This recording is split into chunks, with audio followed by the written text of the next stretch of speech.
Hi friends, welcome back to my channel Aishu's happy kitchen. இன்றைக்கி எங்கள் வீட்டில் என்ன பிரேக்ஃபாஸ்ட் அண்ட் லஞ்சுன்னு பார்த்துடலாமா? வாங்க. இன்றைக்கி சித்ரா பௌர்ணமிக்காக எங்கள் அம்மா கொஞ்சம் ஸ்பெஷலாகவே சமைச்சிருக்காங்க. என்னென்னு பார்க்கலாம் வாங்க. இன்றைக்கி எங்கள் வீட்டில் பிரேக்ஃபாஸ்ட் அண்ட் லஞ்ச் ரெண்டுமே ஒன்று தான். என்னென்னு பார்த்தலாம். நல்லா சுட சுட சாதம்,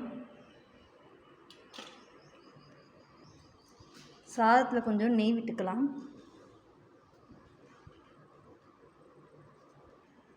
அப்புறம் சாம்பார், அதுக்கப்புறம் ரசம்,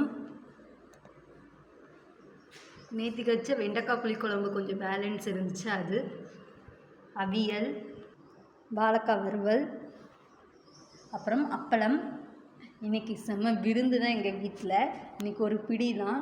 இதுதான் எங்கள் வீட்டில் லஞ்ச் அண்ட் பிரேக்ஃபாஸ்ட். உங்கள் வீட்டில் என்னென்னு கமெண்ட் பாக்ஸில் கமெண்ட் பண்ணுங்கள். வீடியோ பிடிச்சிருந்துச்சுன்னா லைக் பண்ணுங்கள், ஷேர் பண்ணுங்கள், மறக்காமல் சப்ஸ்கிரைப் பண்ணிடுங்க. பக்கத்தில் இருக்க பெல்